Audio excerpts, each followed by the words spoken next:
E o amor de Jesus, que sabemos nos envolve sempre, seja por nós nessa noite muito, muito aproveitado por cada um de nós. Somos espíritos imperfeitos a caminho da luz. A caminho dessa luz que não se apaga. A caminho dessa luz que nós mesmos, vida após vida, vamos acendendo em nós. Espíritos imortais, criados simples e ignorantes, partindo todos de um mesmo ponto, como Eurípides Barçanufo, mas destinados à angelitude, seres com todo amor e toda sabedoria. De repente, não acreditamos que isso seja possível. De repente, não confiamos em nós mesmos e na possibilidade, na capacidade que Deus, a inteligência suprema, a causa primária de todas as coisas, concedeu a todos os seres que Ele criou. Nós somos aquelas criaturas que o Criador espera venhamos a ajudar nessa transformação desse nosso planeta Terra. Um planeta azul, um planeta lindo, com tantos lugares belos, com tanta coisa boa que já foi feita aqui. A nossa parte também nós estamos fazendo nessa tentativa de aprendermos a amar. E essa festa que nós não imaginamos o tamanho que acontece hoje nessa casa, aconteceu ontem na casa de Eurípides. Houve uma palestra homenageando Eurípides pelo dia de hoje, homenageando aqueles que foram os fundadores da casa de Eurípides, porque aqueles meninos lá atrás, quando foram a Pedro Leopoldo conversar com o Chico, depois a Uberaba, como é que seria a casa? Que nome teria a casa? Então, apresentou-se Eurípides Barçanufo e pediu ao Chico que perguntasse a eles se eles o aceitariam como o mentor da casa, como orientador da casa. E os meninos aceitaram. Então, Eurípides, a nossa casa é dele, aquela de lá é dele, Dona Meca é dele, a Vila Sapê é dele no sentido assim, que todo o amor dele, ele coloca em nome desse amor que ele tem por Jesus para nós, para que aprendamos a amar. Tivemos uma notícia maravilhosa que a Vila Sapê está em obras e vai ter um andar, 2 andares. Então, vejam como as coisas caminham. São lentas, são, mas elas caminham. E somos nós também, esses trabalhadores, que pedimos essa tarefa, que recebemos essa oportunidade, que temos uma gratidão imensa a esse Espírito, porque em quantas situações ele nos tem socorrido. Conversamos outro dia com a Yara e fizemos uma pergunta, uma resposta difícil, que a gente faz pergunta difícil para a Yara e não sabe a resposta, vai lá, a gente conversa, acaba chegando a uma conclusão. Mas ela virou-se para mim e disse assim: vamos ver o que Eurípides quer. Porque tem horas que a resposta é tão difícil que só a gente esperando para ver o que Eurípides quer. Então aprendemos isso também, que de repente a resposta não vem imediatamente, mas a resposta sempre vem, e sempre pautada nos ensinamentos de Jesus. Então é esse amigo querido que nós hoje vamos falar sobre ele e vamos tentar levar um pouco daquilo que ele viveu aqui na Terra, que muitos de vocês já leram, o livro Eurípides, o Homem e a Missão. Antecedendo a este, existe a grande espera, que é o tempo em que Eurípides já foi levado a uma cruz por causa de Jesus, que naquela época era um adolescente, quando este livro foi escrito. Então vejam, Eurípides já vem testemunhando este amor a Deus, este amor a Jesus, há muitas e muitas vidas. E em Sacramento, ele se recordava da sua, de uma encarnação sua na Alemanha, quando ele fora médico. Todo um preparo para que, vindo ao Sacramento, ele pudesse trazer para nós, naquela terra maravilhosa, onde ele muitas vezes era visto chorando, com lembranças do lugar de onde ele tinha vindo, porque ele precisava semear aqui a semente do amor, preparando este Brasil, coração do mundo, pátria do Evangelho, para a sua destinação gloriosa, belíssima e que depende de nós para que pudéssemos levar o Evangelho de Jesus a todo este planeta. Não é uma tarefa bonita? É uma tarefa fácil? Não, é uma tarefa difícil. Mas nós estamos a caminho. Então, há 132 anos nasceu Eurípides, era o terceiro filho de Dona Meca e do nosso querido Mojico. E é interessante muito ver como se acontecia o casamento naquele tempo. Não era como hoje. A noiva não conhecia o noivo, de jeito nenhum. E os pais decidiam lá. Então a Dona Meca, preocupadíssima, olhando pelo buraquinho da fechadura, e tinham duas pessoas lá conversando. E ela queria saber como seria o noivo dela. Seria magro? Seria gordo? Seria velho? Seria jovem? Quem seria essa criatura com quem ela teria que se casar, sem sequer conhecer? Imagine. Então, o desespero da dona querida vovó Meca, né, para saber como vai ser o meu marido. Quando é que ela foi conhecer Eurípides Barçanufo? No dia do casamento. Vários casais na igreja, o casamento acontecia somente na igreja. Ela foi conhecer o Mojico, exatamente, perdão. Ela foi conhecer o Mojico na igreja, na hora do casamento. E aí ficou feliz, olhou, moço bonito. E imediatamente os dois se olharam. Assim, quando a gente faz aquele olhar assim, diz assim, esse é o amor da minha vida. E assim eles sentiram. E assim foi a vida deles todinha. Um amparando o outro, sempre com carinho, sempre com respeito, sempre com admiração. Quer dizer, uma união feliz, um casamento feliz. 15 filhos. Imagina, não tinha máquina de lavar, não tinha máquina de costura, não tinha fogão a gás, não tinha nada, não tinha luz, zero. Será que nós podemos imaginar o que seria viver num tempo desse?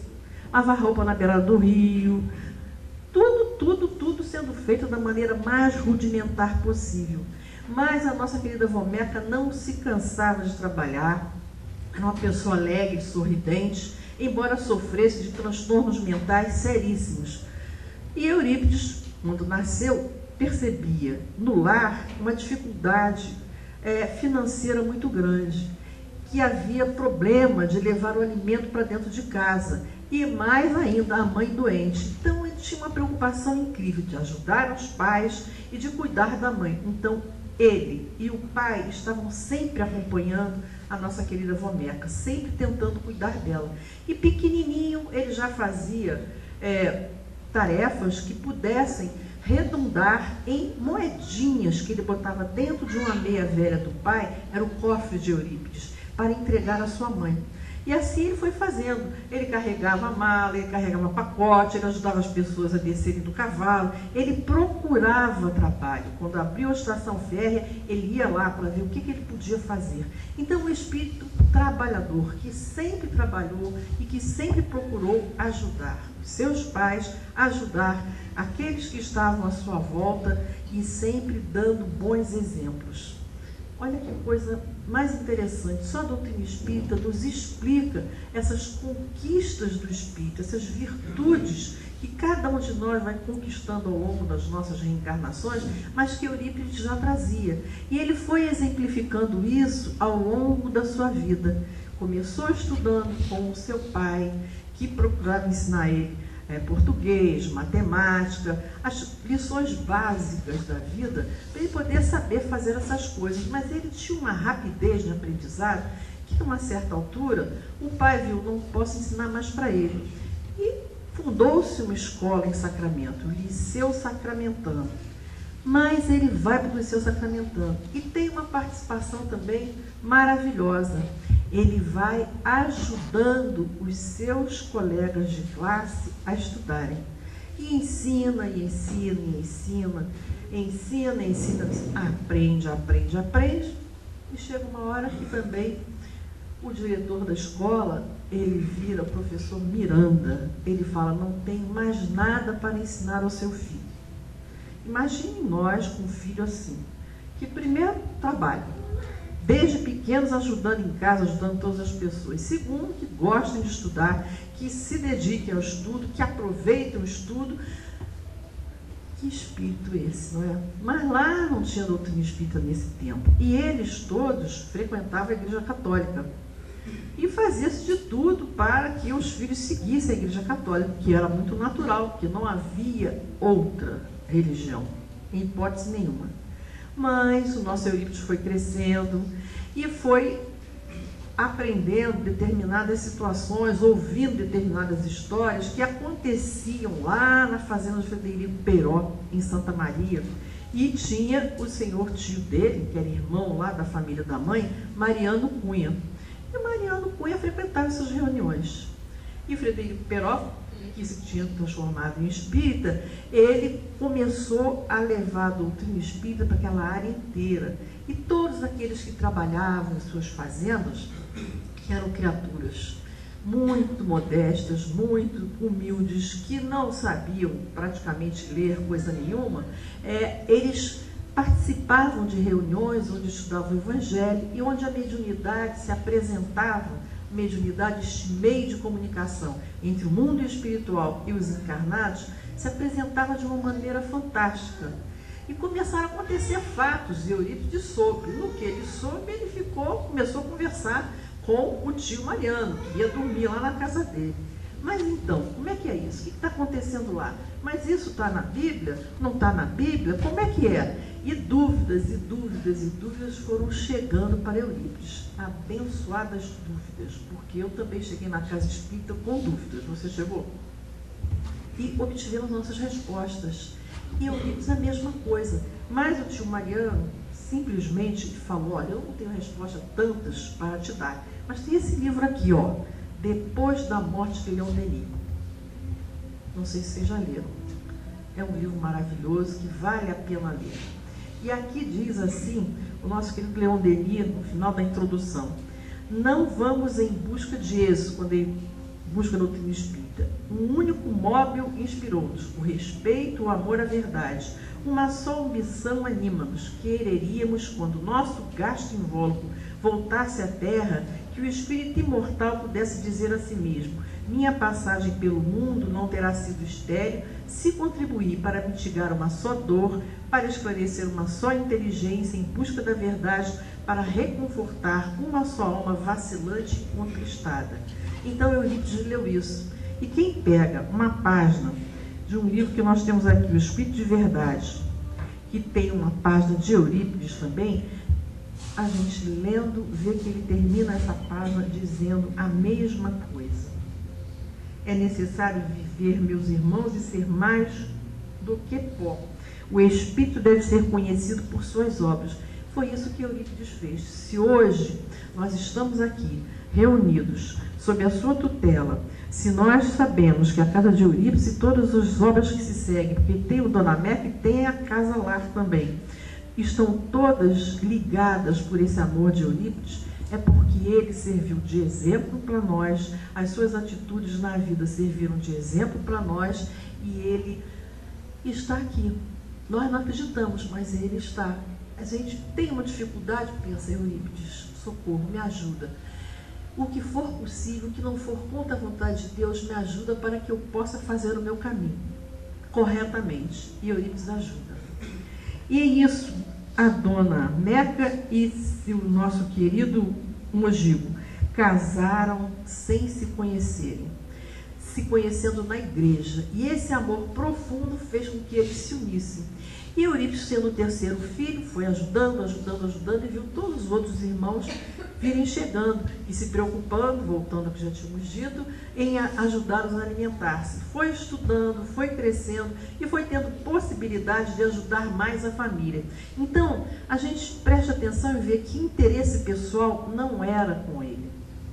Ele sempre se preocupava em ajudar o próximo, em ajudar a família, ajudar no lar. Ele cuidava, ajudava as irmãs, ele ajudava a arrumar casa, ele ajudava a enfeitar com flores e estava sempre preocupado em melhorar o ambiente onde ele estava. Será que a gente faz a mesma coisa? Fazendo mínimas coisas, será que nós buscamos ter esse cuidado com o nosso próximo, seja a nossa família, seja aquela que será a nossa família, porque nós faremos parte dessa família universal. Nós vamos construir esse planeta de regeneração onde o bem será aquilo que mais acontecerá na Terra e o mal será visto num tamanho mínimo, porque nós teremos aprendido a fazer o bem como o nosso querido Eurípides fez e fazia, não é? E continua fazendo. Então, a nossa casa fazendo 7 anos, aliás, a Nilda pediu para dizer para Eurípides que, por favor, não esqueça dela, disse, você vai dar o meu recado? A Nilda, que vocês conhecem, que trabalhou aqui desde o começo, que vinha fazer evangelho aqui com o Romivaldo, fazia lá em cima com a Soninha. Ah, Rita, não esquece de Eurípides, não esquecer de mim. Ela pensa que Eurípides esquece dela. Eu dei o recado dela, viu, seu Eurípides? Ela está pensando que você esqueceu. Então, quando Eurípides sai da Igreja Católica, onde ele era muito amado, acontece um problema seríssimo na família. Se transformou em espírita. Mas o que é espiritismo? Que negócio é esse? Ficou maluco, saiu da Igreja Católica, o padre não entendeu, a família não entendeu, todo mundo ficou zangado com Eurípides. Mas Eurípides permaneceu ali naquela escolha. Ele, através da doutrina espírita, ele entendeu as bem-aventuranças, coisa que ele não conseguia entender. Ele entendeu o que Jesus dizia, bem-aventurados que sofrem, bem-aventurados os pacíficos. Ele conseguiu ir compreendendo tudo isso e ficou numa felicidade única. Então, sou espírita e espírita sou. O que aconteceu com o Liceu Sacramentano? Todos os pais, quando viram que ele tinha ido para a igreja, saíram da igreja e tinham para a doutrina espírita, o que eles fizeram? Foram tirando os filhos, foram tirando os filhos, foram tirando os filhos. Então, o Liceu Sacramentano esvaziou-se. Nada. As crianças saíram e ele ficou com aquela dificuldade. Os professores saíram primeiro, então ele tinha que dar conta das crianças e das matérias dos outros professores, dos outros mestres. Ele começou se dedicando intensamente a fazer isso, só que uma hora não dava mais. E o liceu teve que ser fechado. E ele ficou numa profunda tristeza, muito triste. Como que ia ser a vida? O que ele ia fazer?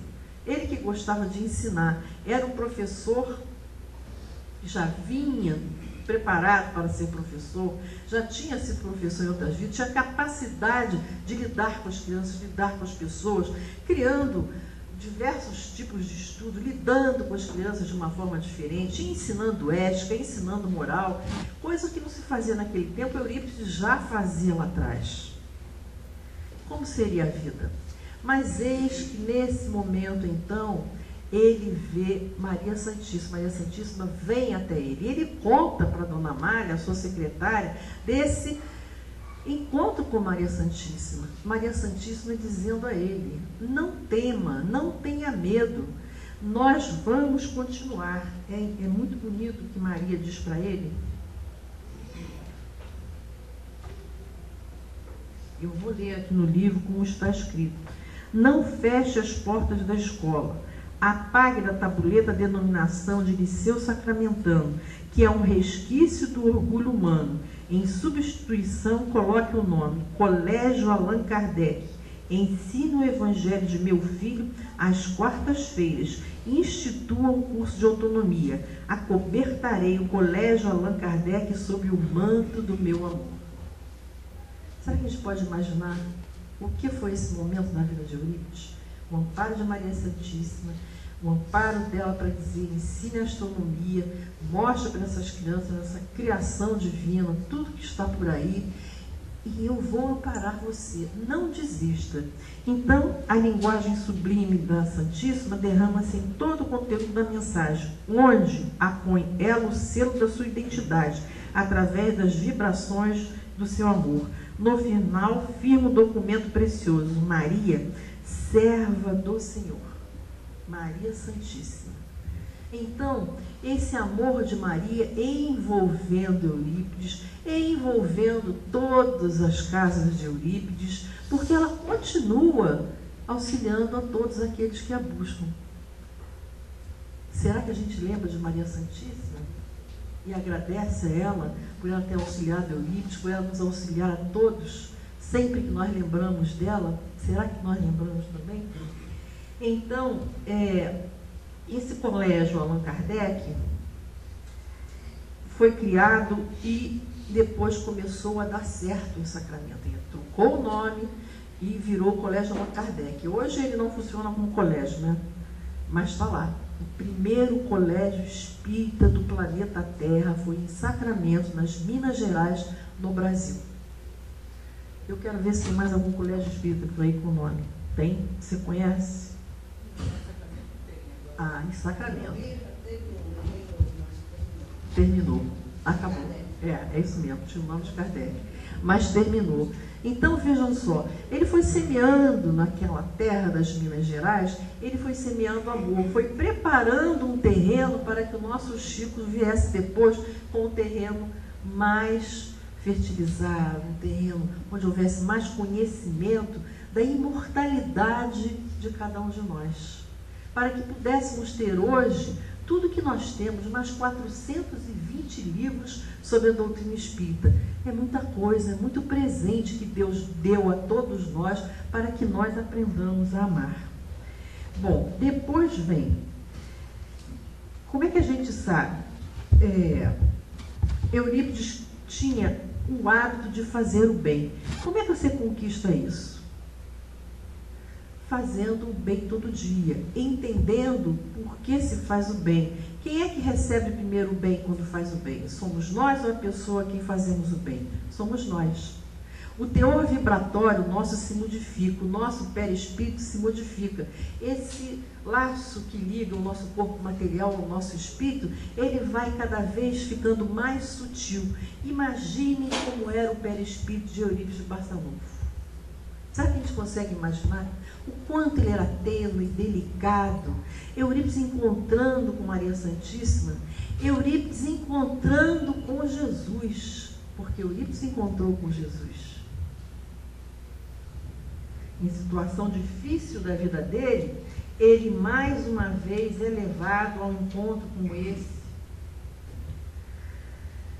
e percebe, sendo espírita, ele percebe que o amor de Jesus estava com ele em todas as situações.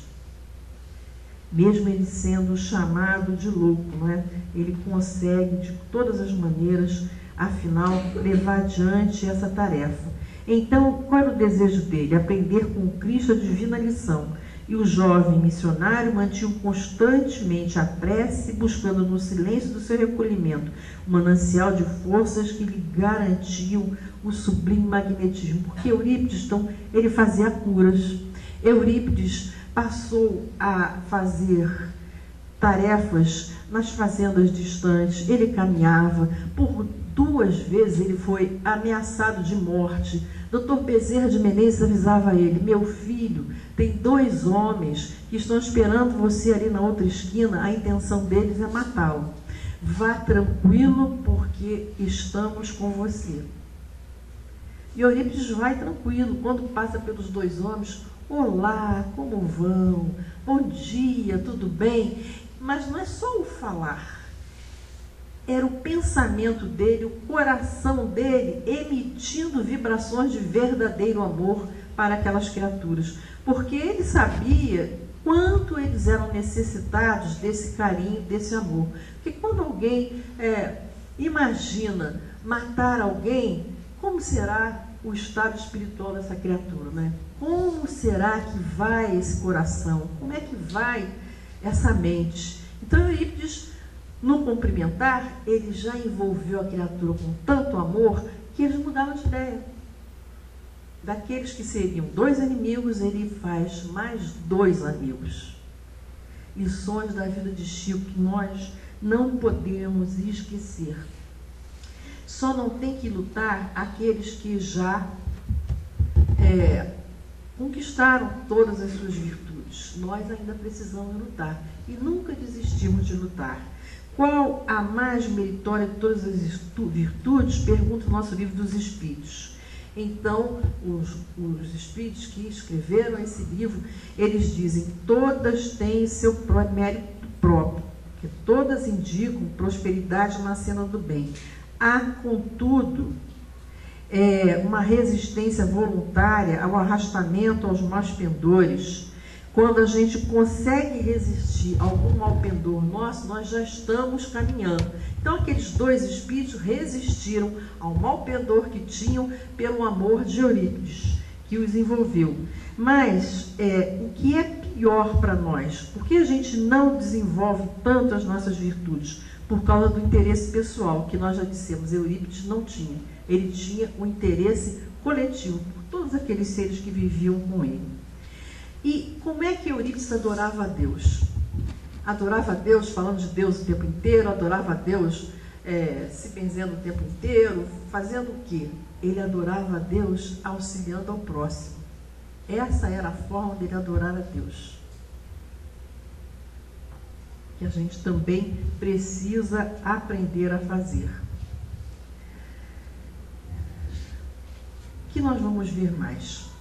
Vamos ver que no seu nascimento, aquela que auxiliou a acontecer esse parto foi a nossa Ludovina, que era uma parteira já amiga de muito tempo, e Rufina, que era uma escrava que já vinha na família, que ajudou também ali. Então, Eurípides chegando numa cidade, num lugar muito simples, acompanhado, não com os médicos que hoje acompanham, um parto que não foi seguido como aqui são seguidos, né? Agora todo mês a criatura vai ao médico, faz acompanhamento, porque são os tempos de hoje, são naturais e são necessários, mas antigamente não tinha nada disso.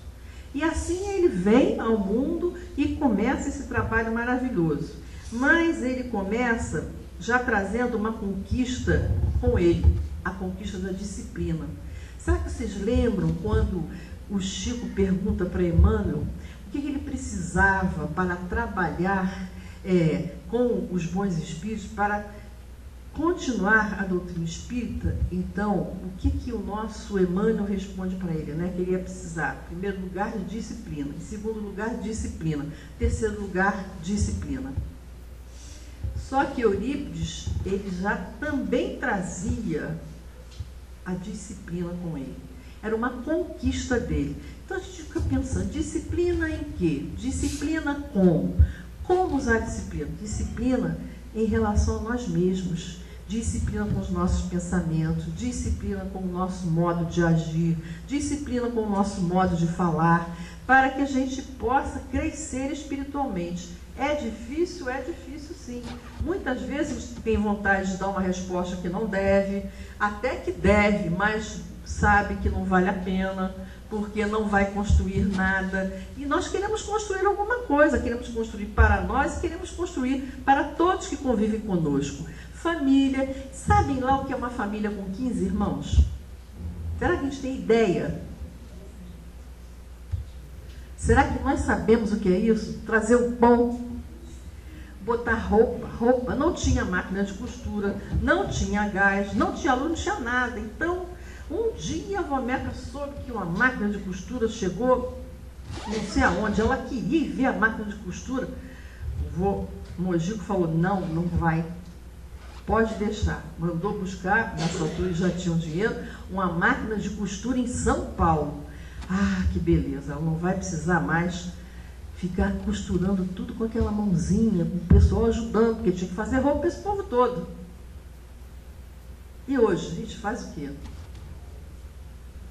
Então, as dificuldades daquele tempo uniam a família. Ao invés de separarem, unia.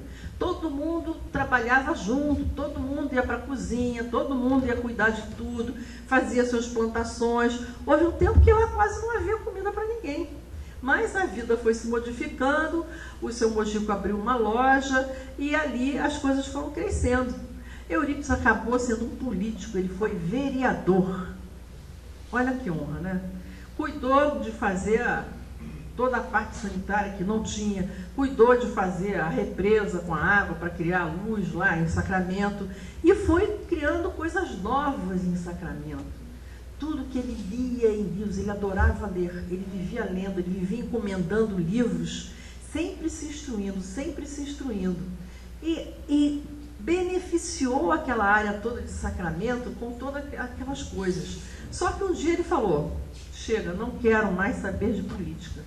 E foi então, por causa da nossa querida avó Meca, já que ele não conseguiu ser médico, o grande sonho da vida de Eurípides, ser médico, a renúncia dele. Por quê? Por causa da mãe.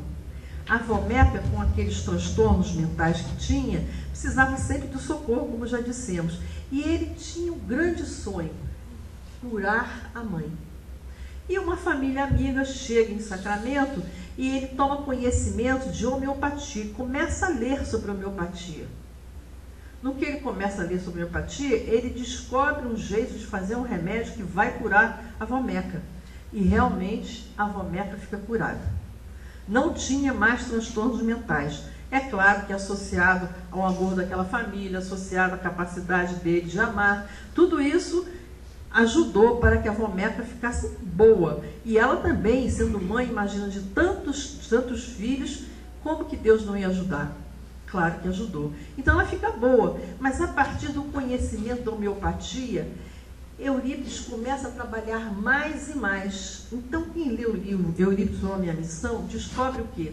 Assim, ele fazia receituários, cerca de 1000 receituários por dia. Será que nós podemos imaginar o que seja isso?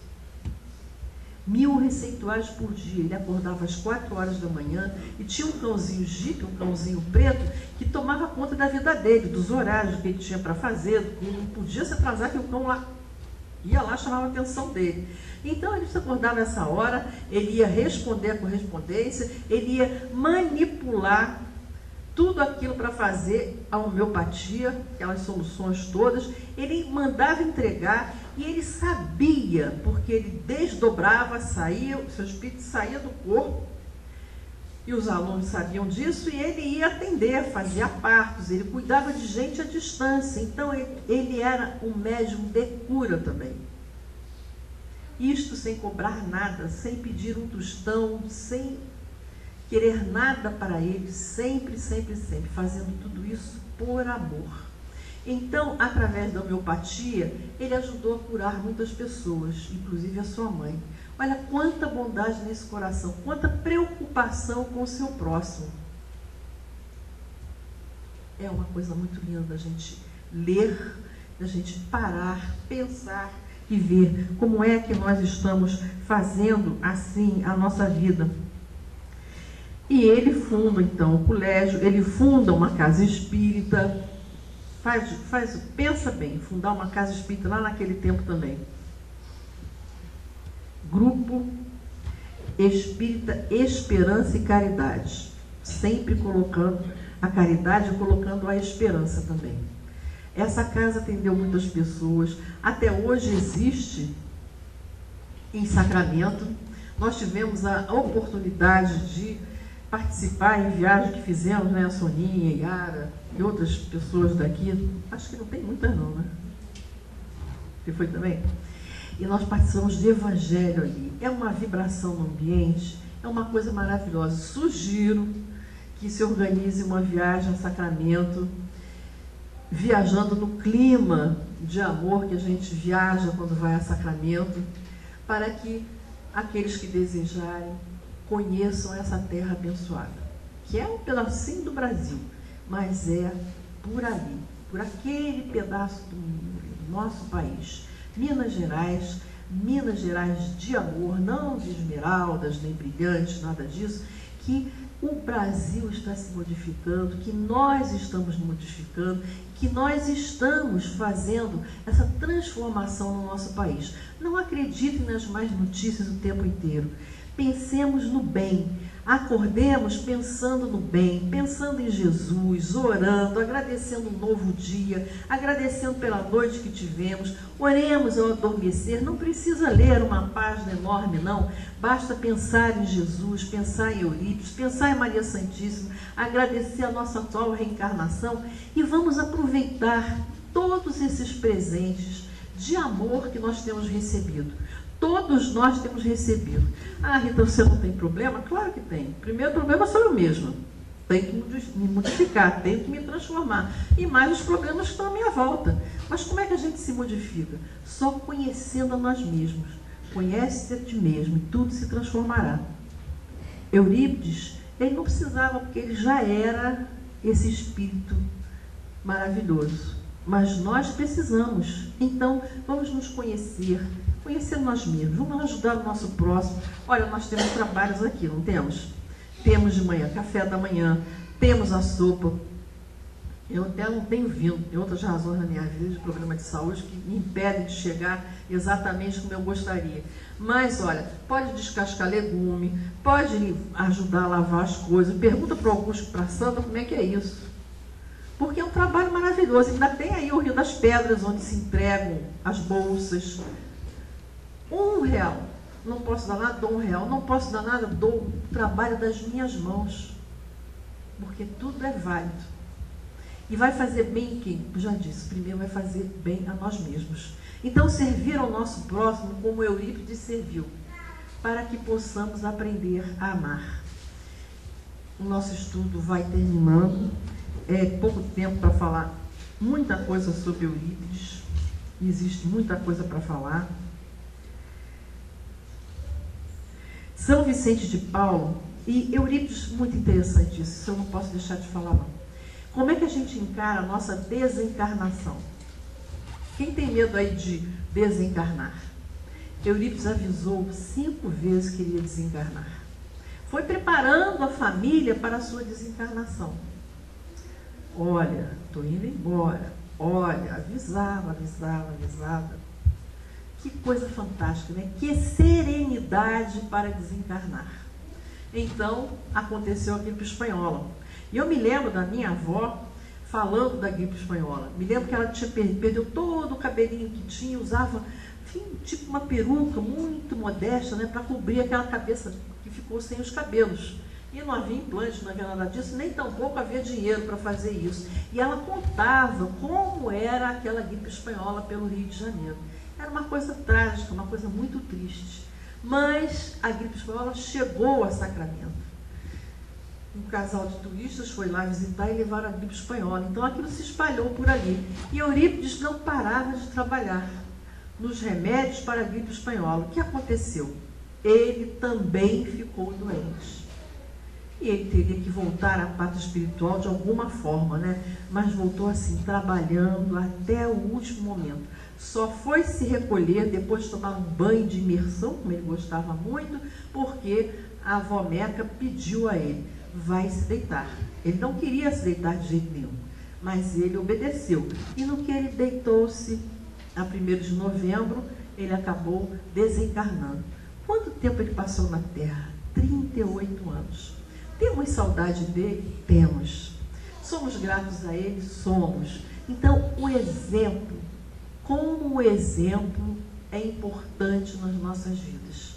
Vamos tentar, com toda a dificuldade que tivermos, mas vamos tentar exemplificar o bem, fazer o bem, pensar no bem e agradecer a Deus por tudo que temos recebido desses espíritos que já caminharam muito, mas que não deixam de vir à Terra para nos ensinarem a amar.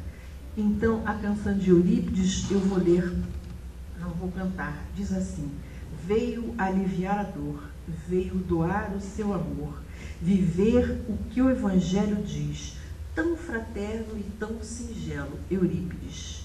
E o refrão diz: brilhante como o sol, ó alma de escola, divina encarnação de paz, amor, canção, brilhante como o sol. Pulse, estrela incandescente, ilumina o meu caminho com esperança e segurança de pássaro no ninho. Como da fonte ao grande mar, corre o rio ao seu leito. Foi homem, é anjo por direito, com amor e com respeito, Eurípides. Um beijo no seu coração, de cada um de nós e de todos nós. Graças, Senhor.